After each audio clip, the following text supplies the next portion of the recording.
Jadi tumpuan saya sebagai pemangku sultan adalah untuk meningkatkan silibus pendidikan yang kami sekarang ni tengah bekerjasama dengan kerajaan Singapura juga.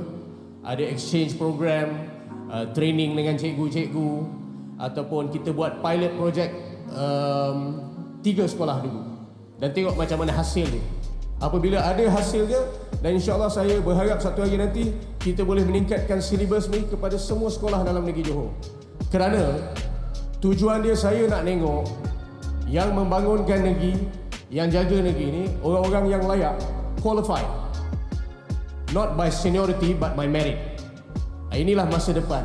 Dan juga saya nak juga tengok anak-anak Johor ni taklah senang sangat terpengaruh. Apa-apa situasi kita boleh berfikir dengan cara rasional. Apa yang baik untuk kita, apa yang bagus dan apa yang tak bagus. This is where education, pendidikan amat penting. So that is saya punya tumpuan.